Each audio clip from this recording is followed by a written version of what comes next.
Hola Emma, buen día. ¿Cómo va? ¿Todo bien? Todo tranquilo.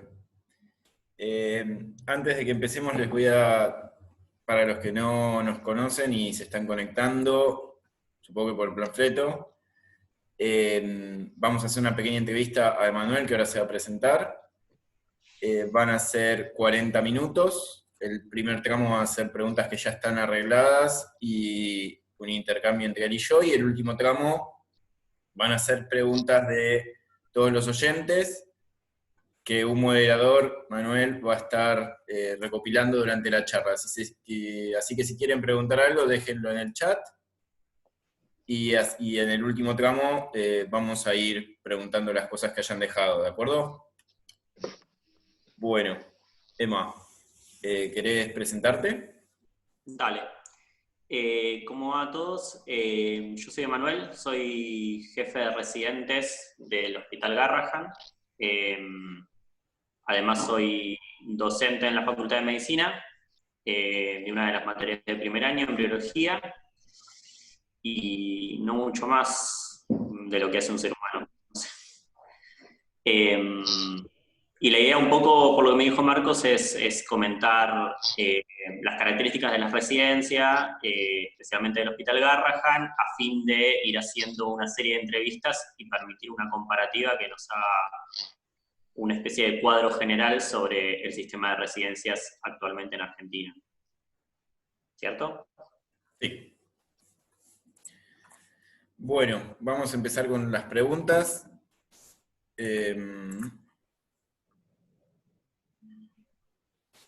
Bueno, sobre el Garrahan, contanos un poquito, en cuanto a pediatría, ¿qué opciones de ingreso hay? Además de residencias, ¿tienen concurrentes? ¿Algún otro tipo de figura tienen ustedes? Bien, el Garrahan es un hospital dentro de lo que son los hospitales SAMIC, que es un hospital, SAMIC significa Servicio de Atención Médica Integral para la Comunidad, que es una figura sanitaria que se creó más o menos en los 60, 70, y que lo que tiene como característica del hospital es que, o sea, tiene una organización descentralizada y con financiamiento propio, un presupuesto propio, ¿sí? que se eleva al ministerio y el ministerio lo aprueba. Y eso le da ciertas libertades, por lo menos en cuanto a lo que es hospitalario. Y además, residencias, que es el sistema de residencias de nación, ¿sí?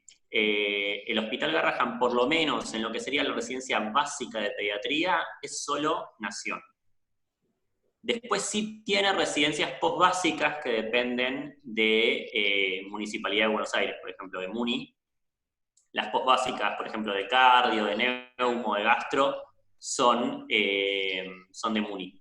Pero lo que es la residencia básica de pediatría, lo que es anestesiología, lo que es cirugía general, no sé si es Muni o Nación, y lo que es farmacia, son todas de Nación. Así que es la única que hay.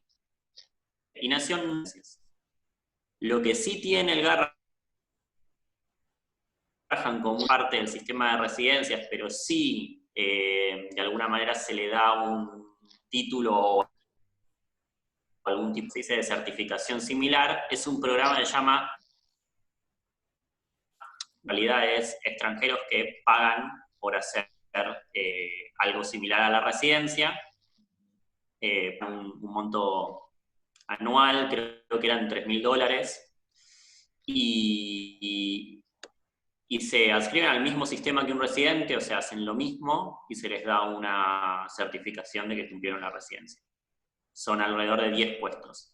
Actualmente están entrando más o menos 70 residentes totales al Hospital Garrahan, de los cuales algunos de esos residentes entran dentro de lo que es la residencia articulada, que tienen 3 años de básica de pediatría y 2 años que puede ser de terapia intensiva pediátrica o de neonatología pediátrica. Si no, la residencia básica de pediatría son 4 años.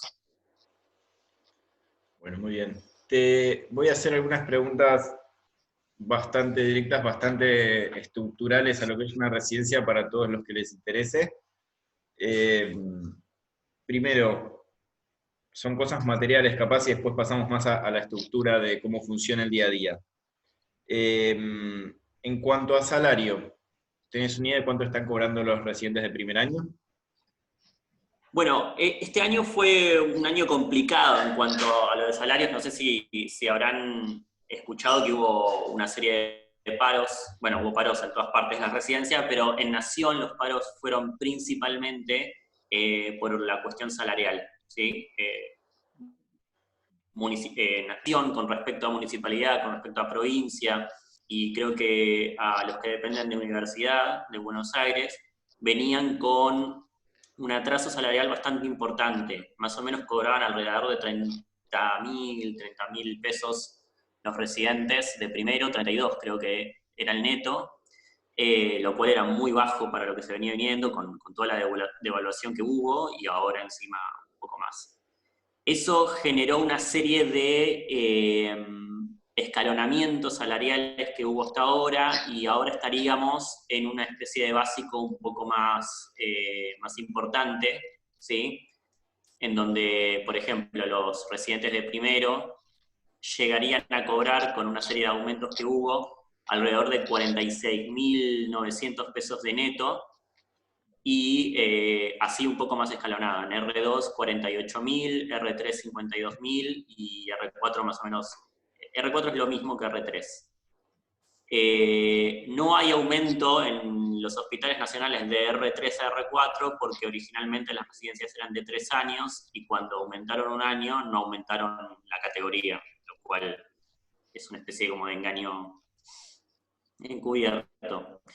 Y lo que sí tiene el hospital como extra es una especie como de remuneración extra que reciben todos los trabajadores del hospital y que depende, o sea, deriva de los recursos propios que tiene el hospital al atender pacientes de obras sociales y de prepagas, que se llaman recursos genuinos y que te depositan incluso en otra cuenta. Por ejemplo, yo cuando cobro el sueldo lo cobro de Nación, ¿sí? En la cuenta del Banco Nación, y los genuinos los cobro de una cuenta en Ciudad, que es la que trabaja con el Garrahan en cuanto a lo que es la parte de financiación propia. Y eso está alrededor de, ahora está en 4.200, pero dicen que lo van a aumentar un poco más. Entonces eso te suma entre 4.000 y 5.000 pesos más, obviamente es no remunerativo. Bueno, la otra pregunta en cuanto a condiciones laborales, vacaciones, semana de estrés, ¿cuánto tienen? Bien, semana de estrés no hay en las residencias de Nación, por lo menos no están catalogadas dentro del reglamento de residencia. Tengo entendido que algunas residencias nacionales consiguieron algún arreglo interno, pero es más institucional. No tiene que ver con el régimen de residencias y las vacaciones son 15 días hábiles. Muy bien. Lo que sí hay son días, se llaman días de trámite, que son 5 días en el año y después hay días por actividad académica. Bueno, creo que podemos pasar a unas preguntas un poquito más sobre el funcionamiento diario de la residencia. ¿Cómo suelen ser los horarios de un residente, ponele de primer año?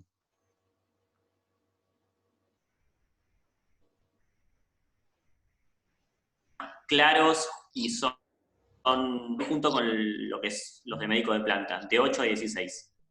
Muy bien. Se entra a las 8 y se sale a las 16 con algunas variantes, por ejemplo. Obviamente al empezar todos los años, todos los junios, bueno, ahora ya no empezaríamos más los junios, lo cual es algo bastante interesante para un hospital pediátrico porque los R1 no empiezan en el momento donde hay mayor caos en el hospital, que es en invierno, pero por lo general siempre las primeras semanas de junio uno nunca se iba a las 4 de la tarde porque uno tiene que empezar a aprender un montón de cosas, como hay personas menos entrenadas, los residentes de mayor año también se van más tarde porque son los que se tienen que encargar de eso. Pero después de eso, la verdad que se cumple bastante. Hay algún sector del hospital en donde tal vez el trabajo es un poco más difícil, y uno suele irse un poco más tarde, pero por lo general siempre alrededor de las 4 se sabe que termina el horario. Las 8 de la mañana es el momento de ingreso donde empieza toda la actividad, pero eso no quiere decir que en algunos sectores se programen actividad académica, docente, alguna clase, por ejemplo en las salas de internación, media hora antes. ¿Sí? 7:30, por ejemplo, 2 veces por semana en alguna sala de internación se puede dar alguna clase, pero después en todo lo que es sectores de ambulatorio, la actividad empieza a las 8 en punto, no antes. Después de eso tenemos la guardia, ¿no? La guardia en la mayor parte del hospital se toma a las 3 de la tarde. En realidad en los lugares en donde la guardia la toman las personas que trabajan en ese mismo lugar, por ejemplo en las salas de internación, la guardia se toma cuando termina a las 4 de la tarde, se quedan una o dos residentes de guardia, y hasta las 8 de la mañana del día siguiente, en donde se da el pase de guardia y después se tiene el descanso posguardia. El descanso posguardia es obligatorio y se lo toman todos los residentes. Obviamente que uno no se lo toma a partir de las 8 porque tiene que pasar lo que pasó en la guardia. Así que durará lo que dure el pase de guardia y entre 9:30 y 10, más o menos, uno ya está libre y hasta el día siguiente no vuelve al hospital. Y en lo que sería más la organización de ambulatorio, ¿sí? Uno puede rotar en distintos servicios del hospital, ¿sí?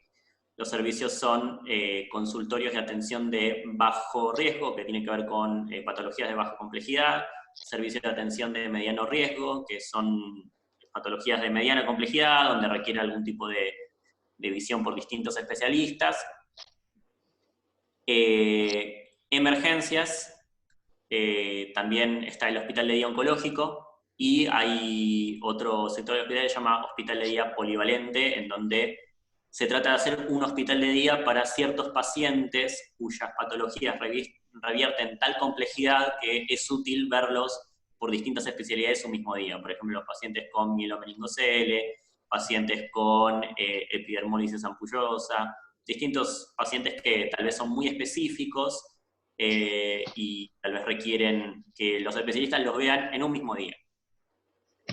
Todas esas rotaciones de ambulatorio, los residentes cuando están de guardia, la guardia la hacen en la guardia externa, que sería una especie como de entrada al hospital de pacientes que vienen por demanda espontánea a consultar. Se toma a las 3 de la tarde y también hasta las 8 de la mañana con descanso, ¿sí? O sea, hay un grupo de residentes que le pegan corrido desde las 3 de la tarde hasta las 3 de la mañana, y después descansan de 3 a 8 de la mañana y después se van a su casa, ¿sí? Y un grupo de residentes que a eso de las 9 de la noche se van a dormir hasta las 3 de la mañana y hacen las horas de corrido desde las 3 hasta las 8 de la mañana. Eso se dice que hacen noche, ¿sí? Y son menos residentes porque el grueso de pacientes consulta por lo general desde las 8 de la noche hasta las 2 de la mañana. Es el momento donde uno necesita tener más cantidad de residentes. Una pregunta, si te puedo interrumpir. ¿Cuántas guardias suelen ser al mes para un residente según el año? La cantidad de guardias fue cambiando desde que yo entré. Por ejemplo, cuando yo entré de R1, el R1 hacía 7 guardias. El R2 en teoría también hacía 7 guardias, pero ese en teoría era medio ficticio porque, por ejemplo, si no se llegaban a cubrir la cantidad de guardias con la cantidad de residentes que eran, era el R2 el que hacía guardias de más. Yo he hecho hasta 9 guardias de R2. El R3 hacía 4 y el R4 hacía 4. Como se está avanzando hacia un proceso cada vez menos verticalista y de eliminación de ciertas asimetrías, se está empezando a sacarle guardias a los primeros años y no tanto agregarle a los últimos, pero sí, por ejemplo, ahora los residentes que entran en primero tienen un esquema en donde el R1 y el R2 hacen 6 guardias cada uno y el R3 y el R4 hacen 5 guardias cada uno. La idea, además de que se hagan pocas guardias, es que con el descanso posguardia se estaba viendo que cuantas más guardias hacías, más descanso posguardia tenía y menos estabas por planta, que es el momento de mayor aprendizaje tal vez de la residencia. Entonces, con la cantidad de residentes que tenemos, se logró por lo menos disminuir un poco la cantidad de guardias en los primeros años y aumentar la permanencia en la planta. Bueno, continuando con eso, me decís que se está avanzando hacia una estructura menos verticalista, donde haya menor diferencia capaz de guardias entre el primer y cuarto año, una mayor distribución del trabajo. Te pregunto en cuanto a las funciones dentro del piso, dentro de la guardia, ¿cómo se nota cómo notas esa diferencia? ¿También notas una tendencia hacia la distribución más pareja del trabajo? Perdón, pero en el chat dice Flor. Ah, Flor. Que no se escucha bien. Si hay, resuelto tema suyo, ya está.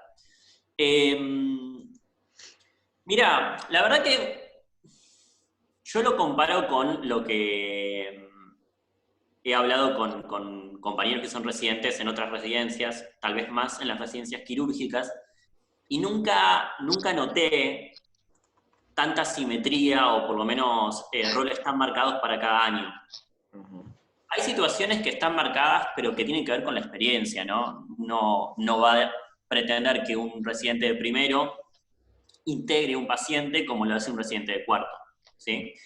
Y hay algunas cosas esperadas para el rol de residente, ¿sí? Dentro de un residente de primero se trata de esperar que entienda tal vez los pacientes a los cuales se dedica en el sector, por ejemplo, de internación, al cual pacientes que dependen de él, y no tanto todos los pacientes de la sala de internación. De un R2 se espera que ya más o menos conozca por lo menos la mayor parte de los pacientes, que los pueda comentar, que los pueda integrar bien, y además que sea ducho en la resolución de situaciones de urgencia por guardia. De un R3 se espera que haga una especie, como tenga una visión general sobre el paciente, que pueda hacer un seguimiento longitudinal del mismo, y de un R4 directamente se espera que funcione de alguna manera como un pseudopediatra, es decir, que pueda evaluar tantas cuestiones de urgencia, que pueda evaluar la cronicidad del paciente, que pueda establecer un plan terapéutico, ¿sí? y que pueda además supervisar a otros residentes. Entonces, el esquema más que nada de responsabilidad, según rol, está orientado dentro de lo que es la responsabilidad creciente con autonomía creciente, ¿sí? E incluso eso se revela mucho desde lo que es la supervisión. Un poco en consonancia con el reglamento de residencias de Nación, que es un reglamento del 2015, se dice que el R1 tiene que tener supervisión directa, continua, y a partir de R2, R3 y R4 la supervisión es indirecta, ¿sí? Entonces, se supone que el R1 en casi todos los procedimientos debiera estar supervisado directamente por alguien. Ese alguien puede ser un residente superior, puede ser algún jefe de residentes o instructor, o puede ser un médico de planta. Y ya los residentes más grandes no necesariamente tienen que estar supervisados, pero la verdad es que por lo general es un hospital en donde la supervisión es continua. Es un hospital en donde los médicos de planta del hospital hacen guardia, ¿sí? Cuando uno entra al Garrahan como médico clínico, médico pediatra, hay una especie como de contrato en donde uno tiene que hacer 10 años de guardia, y esas guardias es una vez por semana. Uno entra con un día asignado para guardia, y hay alrededor de 12 pediatras de guardia por día, ¿sí? Que se distribuyen en internación y en ambulatorio. Por lo tanto, uno siempre tiene un referente, ¿sí? Todas las salas de internación del hospital, esto no lo comenté, el hospital tiene 10 salas de internación, tiene alrededor de 6 terapias, en total son 534 camas. La verdad que es bastante la cantidad de pacientes que hay. En cada sala de internación hay de 1 a 2 residentes de guardia, a veces hay 3, sí, porque el R4 funciona como supervisor, y cada sala tiene un médico pediatra como un pase, ¿sí? Al cual uno le puede consultar consultar de referencia. En realidad, ese médico pediatra tiene a su cargo 2 salas, se distribuyen de esa manera.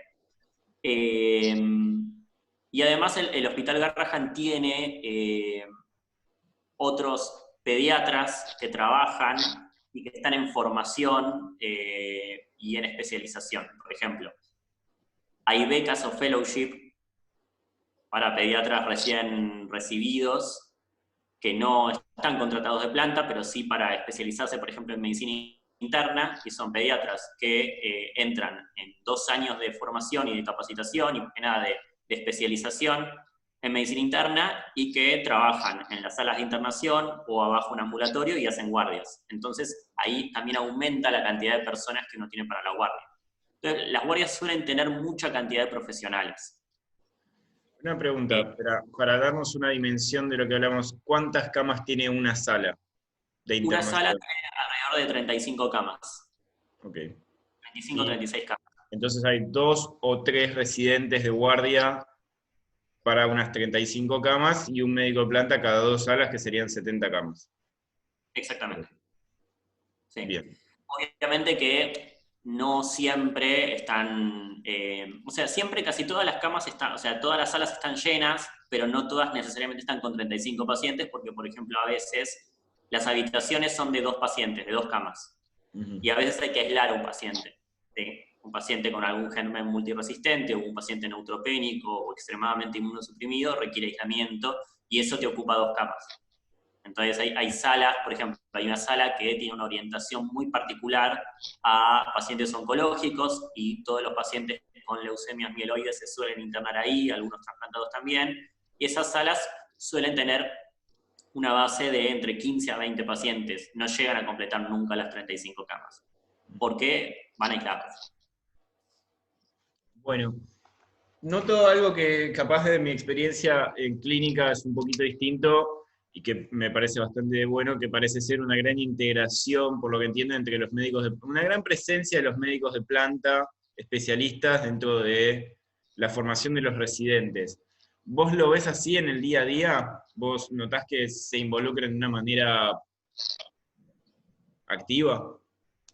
Sí, sí, o sea, los equipos de trabajo, por ejemplo, volviendo un poco a la sala de internación, siempre suele haber 3 médicos de planta, que se les dice médicos asistentes. Suele haber además 2 médicos que coordinan. Uno se le llama jefe de clínica, que es el que coordina a los médicos asistentes, y otro se le llama coordinador de la sala, que es el que coordina toda la sala, a la enfermería, esto y lo otro.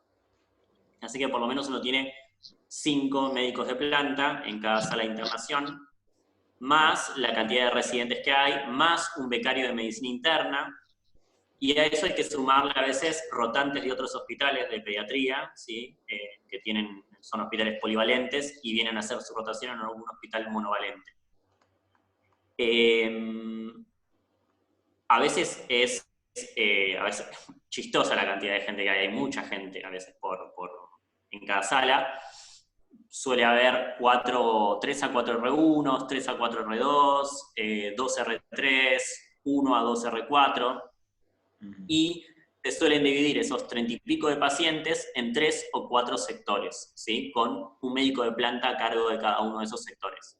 Por lo tanto, uno siempre va a revisar los pacientes con el médico de planta, un R4, un R3, un R2, un R1, 2 R1. Entonces es un equipo por lo general que revisa. No hay pacientes para cada residente. El residente no tiene un paciente a cargo, sino que el equipo de planta y residencia tiene un grupo de pacientes a cargo. Y la verdad que el día a día con el médico de planta es continuo. Uno lo ve revisar al paciente, al médico de planta, revisa al paciente con el médico de planta. El médico de planta muchas veces está ahí encima y es el principal factor docente de la residencia. De hecho, por ejemplo, tanto la instructoría de residentes como la jefatura de residentes son poco asistenciales. Nos dedicamos mucho más a cuestiones que son más, ¿cómo se dice?, administrativas, porque es una residencia muy grande, muy compleja, son alrededor de 250 residentes al año, lo cual es bastante complicado de coordinar rotaciones, coordinar distintas distintas cuestiones como las guardias, cómo se organizan las guardias, lo cual lleva a que haya un grupo de personas especializadas para cosas administrativas, y la asistencia y la docencia en asistencia recae ahí en la cama del paciente con el médico de planta y con los residentes superiores que también van observando a los residentes. Los médicos de planta tienen un horario que cumplen todos, en ese sentido la verdad que es bastante bueno, porque no es que a las 12 del mediodía se rajaron y uno ya no los tiene más, pero también es verdad que uno lo que ve a veces es que esa permanencia continua no otorga todas las herramientas de autonomía que podría uno tener como residente y que desarrolla en lugares en donde a veces faltan los médicos de planta. Ahora, uno se pregunta, digo, ¿eso es lo que uno espera como enseñanza? Que la gente se vaya a la mierda para que uno aprenda por defecto, por déficit. Yo creo que estaría bueno conseguir un balance, ¿sí? Uno, por ejemplo, como jefe residente, yo lo que le planteo a los residentes es que traten siempre de pensar al paciente antes de consultarlo, ¿sí? Como si estuvieran solos, porque en algún momento uno va a estar solo. En algún momento uno se va de la residencia, pero es verdad que ese estar solos en nuestro hospital casi nunca ocurre, siempre hay alguien, una instancia superior, a quien consultar, y a veces lo que sí estamos viendo bastante es que las consultas son descriptivas y no son interpretativas, o no son con conductas, ¿no? Por ejemplo, sí, el residente consulta, por, no sé, el paciente hizo fiebre, y tal vez yo no quiero que me consulte eso, yo digo, hizo fiebre, pienso que puede ser por esto, por esto, por esto, yo haría esto, esto, lo otro, o estoy por hacer esto, ¿estás de acuerdo? Y punto, ¿no? Y es lo que estamos viendo un poco como ese déficit asociado a que siempre hay alguien. Yo me imagino que igual debe variar. Esto es como una aproximación que requiere dos puntas, ¿no? Residentes que se detengan a pensar qué harían, qué quieren hacer, y capaz que por el otro lado va a ser un poco más heterogéneo según el médico que te toque, según la sala que estás, cuánto te exija que hagas ese trabajo. Un médico que te agarra cuando lo venís a consultar, tiene fiebre, y en vez de decirte, bueno, hacer ¿qué harías vos? Pero me imagino que debe ser muy heterogéneo según el médico que te toque. Algunos deben tomar mucho el cargo y otros exigir un poquito más. ¿Lo ves de esa manera o lo ves bastante homogéneo en ese sentido? No, sí, claramente, o sea, hay mucha heterogeneidad.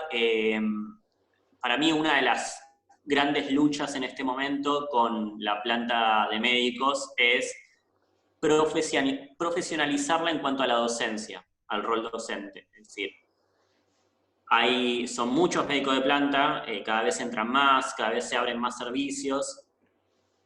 Se cobra un adicional por docencia en la planta, y es un hospital de residencia, y no todos tienen a veces las herramientas, ¿sí? Profesionales para llevar a cabo el rol docente, y no todos tienen la inquietud, ¿no? Y a mí me parece que eso no es algo discutible en un hospital que tiene residencia.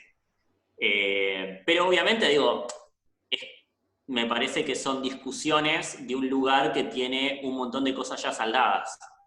No estamos peleando por un posguardia. Sí, estamos peleando por formarnos mejor, ya sabiendo que uno tiene cierta formación, ¿sí? Me parece que hay situaciones instrumentales básicas, como el descanso posguardia, como un horario de residencia que se cumple, ¿sí? Uno trabaja 8 horas diarias, a veces uno trabaja un poco más, pero no es nada demasiado significativo en ese sentido, con guardias que son complejas, o sea, los pacientes son muy complejos, y las guardias son pesadas, pero uno tiene un descanso posguardia, ¿sí? No hay jornadas de 36 horas, no hay jornadas que sean extenuantes en ese sentido, así que eso más o menos está resuelto. Siempre hay que estar al pie del cañón, ¿no? Porque cuando las papas queman, por ejemplo, yo estoy hablando todo en un sistema sin pandemia. Ahora con pandemia, como hay grupos de trabajo y la gente está viniendo la mitad de los días, en un momento querían que los residentes se queden posguardia porque total venían 15 días, lo cual sigue siendo un problema porque uno no realiza bien sus tareas sin poder dormir previamente. Entonces nosotros nos opusimos un poco a eso. siempre hay que estar tratando de defender los derechos de los residentes porque en cuanto uno afloja un poco las riendas, las toman. Pero una vez que eso está resuelto, uno puede dedicarse a pensar otras situaciones, ¿no? Te hago unas preguntitas. Estamos llegando a la media hora y me gustaría tener capaz un ratito para ver qué preguntan. Las rotaciones, ¿cuánto tiempo de rotación y qué estructura de rotaciones tienen por año? ¿Son todas obligatorias o son bastante optativas? Si querés te comparto un segundito la pantalla, tengo una Dale. diapo que presenta, tal vez un poco más claro. Compartir. Voy a utilizar unas diapositivas que se utilizan para las charlas de ingresantes, así que están destinadas un poco para eso.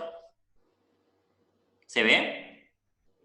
Parecería que está intentando compartir, pero todavía yo no veo nada. Ahí se ve. Características de nuestro hospital. Bien. Acá está el esquema de rotaciones. La idea es mantener un balance bastante equitativo entre internación y ambulatorio.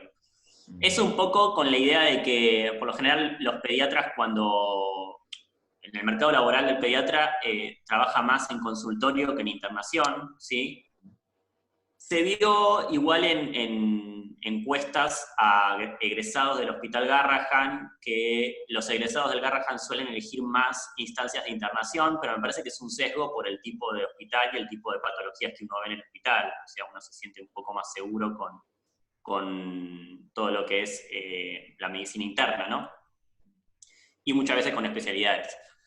Entonces, bueno, por ejemplo, de R1 son 6 meses de ambulatorio, divididos en 2 rotaciones de 3 meses, y son 6 meses de sala. SIM significa sala de internación de cuidados intermedios y moderados, pero SIM es internación. También son 2 meses, dos rotaciones de 3 meses cada uno. Entonces tenemos 6 de ambulatorio y 6 de internación. Dentro de ambulatorio tenemos servicios del hospital como bajo riesgo y emergencias, centro quirúrgico, que son las transmisiones quirúrgicas, y además se agrega, que es obligatorio, que uno de esos 2 ciclos de rotación sea en algún CESAC de la Ciudad de Buenos Aires, algún centro de atención comunitaria de la Ciudad de Buenos Aires, ¿sí? Lo cual le da la pata un poco de atención comunitaria que uno no tiene tanto en el hospital. En el hospital solemos ver pacientes con patologías complejas y se supone que ahí uno va para hacer los controles de niño sano o demanda espontánea de patología frecuente. Dentro de las salas de internación se trata de rotar en distintas salas de internación para no quedarse con una sala particular, porque las salas además tienen orientaciones. Uno puede caer en una sala donde la orientación es neuroquirúrgica o oncológica, o algunas que son absolutamente polivalentes. En segundo año hay rotación de 4 meses por neonatología. Las rotaciones en neonatología son, por lo general, fuera del hospital, porque el hospital no tiene partos, o sea, tiene partos, pero no tiene partos comunitarios, tiene partos de pacientes con alguna patología compleja, ¿sí? Que requiera un parto en un hospital de tercer nivel. Los pacientes siameses habitualmente, pacientes que tengan grandes tumores en las zonas del cuello y que requieran intubación durante la cesárea, pero por lo general por eso el residente que realmente lo que necesita es parto común, no rota ahí. Entonces se rota en la Sardá, en el Hospital Italiano y en el Argerich. Y este año empezaron a rotar por lo menos la parte de terapia sí en nuestro hospital, pero si no, eran en esos centros que son por fuera. En segundo sigue habiendo 6 meses totales de internación, ¿sí? Que se dividen en 4 meses por un lado y 2 meses por otro, y después tenemos 2 meses de ambulatorio. Segundo tal vez es el año más internista, ¿sí? Donde más presencia internacional hay, y es el año en donde en segundo, el R2 del Garrahan funciona como el R1 de la mayor parte de los hospitales, el R1 de segundo semestre, de alguna manera. Porque es el que definitivamente se hace cargo de la sala, el que está haciendo las guardias solo con los R1, el que tiene más cantidad de guardias. Los R1 por lo general, salvo a fin de año, no hacen nunca guardias solos, siempre acompañan. Otra vez tiene que ver con la complejidad del paciente, ¿sí? En R3, el año de tercero es un año que tiene mucho de ambulatorio, tiene 2 meses de alguna rotación ambulatoria, 2 meses de atención primaria de la salud, en donde uno puede viajar afuera del país, ¿sí? O también a veces en el exterior. De hecho, muchos de los residentes que son o de Colombia o de Bolivia van a sus países a rotar. Pero por lo general hay rotaciones precharladas, por ejemplo en Bariloche, en Tafí del Valle, en Jujuy. Perdona, Emma, que te interrumpa, pero nos estamos quedando con poquito tiempo. Quisiera aprovechar la participación de algunos de los chicos que hicieron algunas preguntas, si te parece. Capaz que nos quedamos un poquito cortos, pero bueno, es para que no sea demasiado extensa. Pregunta acá, Emanuel, ¿me querés pasar qué preguntas te parecen que deberíamos arrancar? Mientras tanto, mientras mi moderador me separa las preguntas que le parece, vamos a hacer una pregunta más que me parece que nos va a ayudar a enfocar para la elección de residencias capaz. Fortalezas y debilidades de tu residencia. Si vos le tuvieras que decir a alguien qué es lo mejor y lo peor que tiene este lugar a la hora de elegir. Bien. En cuanto a fortaleza, yo lo que creo es que en principio es una residencia con muy buenas condiciones laborales, con un alto nivel académico. De hecho, los egresados del hospital por lo general siempre están en los primeros puestos de las posbásicas.